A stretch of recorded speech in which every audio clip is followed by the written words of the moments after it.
Hello, and welcome back. Good afternoon, everyone. On my bench today, I've got something kind of mundane to work on.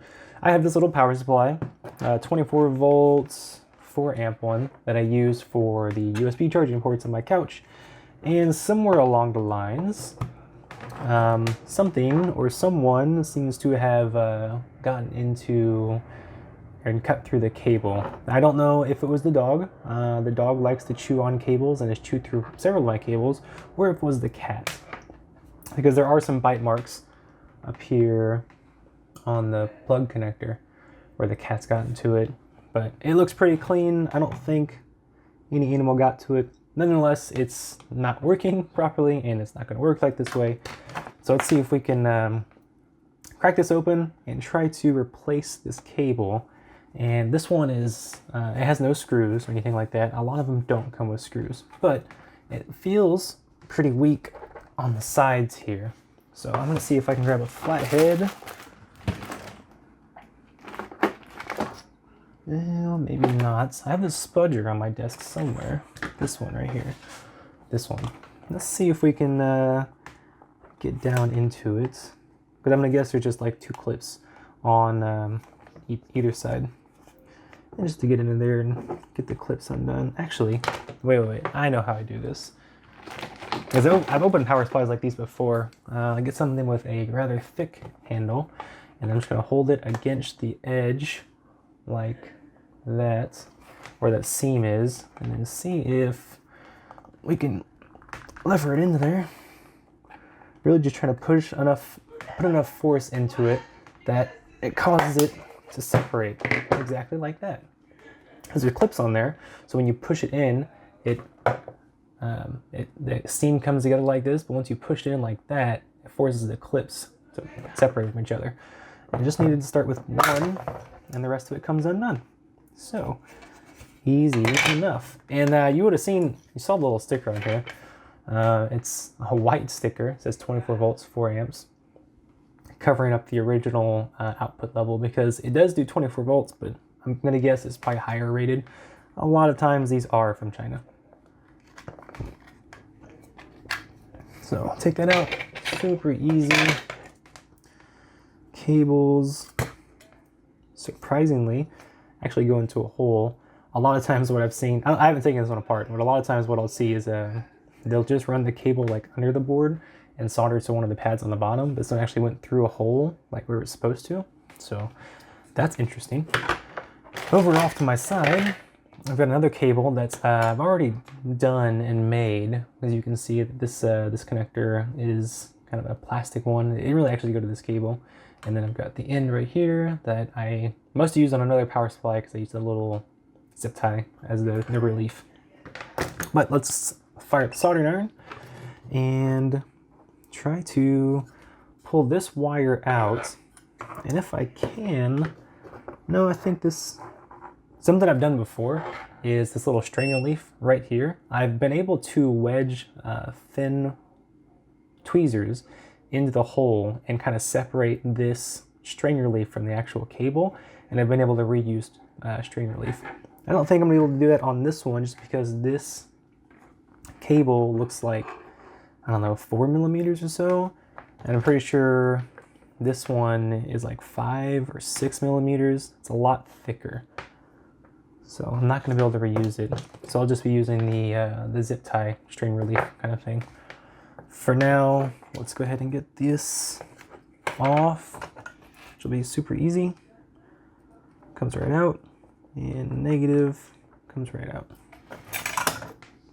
And it's not too bad on the wire too. This looks like maybe 20 gauge, 22 gauge wire. The fact that it's super malleable like this and kind of holds its shape means that it's real copper. It's not just CCA, copper clad aluminum. So, and I saw that too on the split right here. It's very coppery color. So it's a real copper cable, straight from China. Not too bad on the gauge of wire they used. For 24 volts at 4 amps, probably would have been more than enough for it. Now, I just need to figure out which one of these is positive and negative. If I created this cable, which I did, pretty sure the red is going to be my positive, and white is my negative. But let's fire the multimeter to continuity mode. so it'll get the nice beep. Beep, beep. I'll hold it on the red, and then I'll go to, I'm gonna guess the inside should be positive, which it is. So if I go to the white, outside should be negative, which it is. There you go. So easy enough to figure out. The holes, though, do look rather small compared to my cable here. And also, let's bring this other cable back, see how much length I actually need, because it is a little bit shorter. It's not too bad. I am going to trim it back just to see if I can get a little bit thinner on the wire, and because it looks like it's kind of splayed out. If you can see that, it looks splayed out. So I'm just going to trim off the ends, both of these, and redo it. I get these cheap Dowell strips because it's going to be a little bit thicker than my thinner one that I use, and this is probably like 18 gauge, I think. So I'll go right here to the 18 gauge and pull it. It was a little tight. I actually cut off a couple pieces, a couple strands, but that might be okay because the hole is a little bit smaller. Let's take some more of the white back.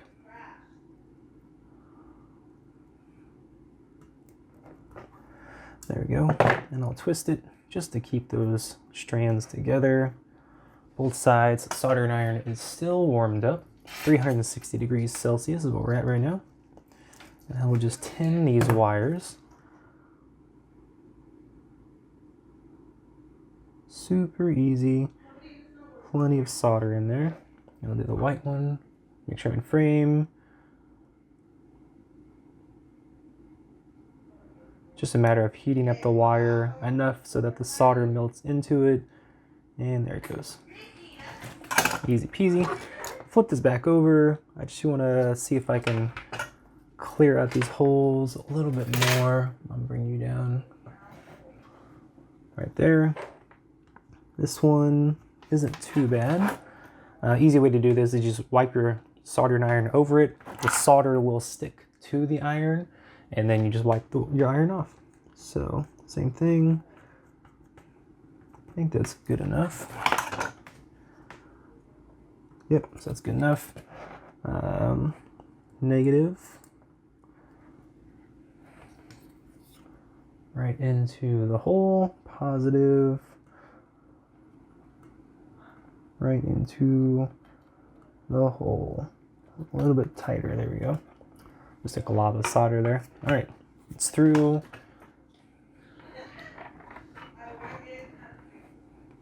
Sticking up, and we just solder it like you would anything else that's through hole.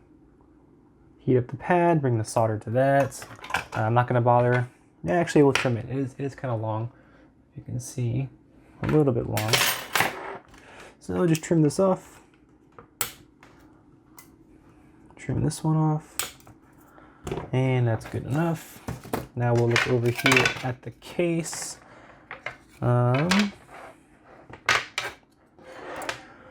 This side, there we go, just like this. I'll bring you back out. All right. Just like this, slide it in, and I just need to figure out where I want to do the strain relief, because I don't want it right there on that edge. So let me grab a couple plastic cable ties. Oh yeah, I tried looking around. I couldn't find where my thicker cable ties were at, so I'm just gonna have to give up and go with these smaller ones. They'll still work, so it's not that big a deal. I'm gonna try and go about a centimeter, maybe half an inch of slack on the inside. So I'm just gonna tie this right here-ish. I'm gonna do it on either side. That way you can't push it or pull it into the case. Yeah, like that. If you find, make sure it's nice and tight. That way it doesn't slip off. Right there. And I want the other one right on the outside. Again, that way you can't push it or pull it into the case.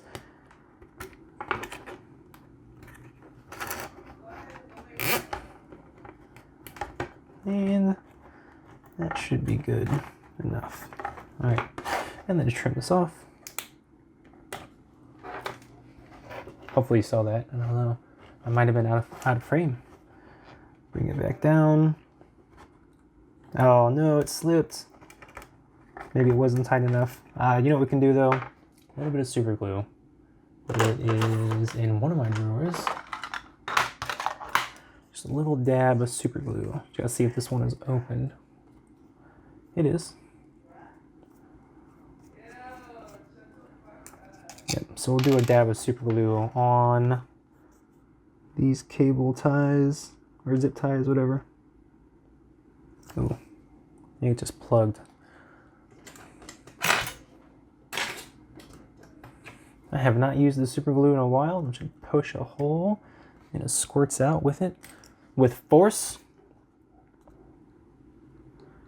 A dab on either side. That way it gets into the cable tie. And then I'm gonna try and slide this back up since it slid back down. I'm not cutting or anything. I'm just trying to push from both ends, just like that. And then back in there.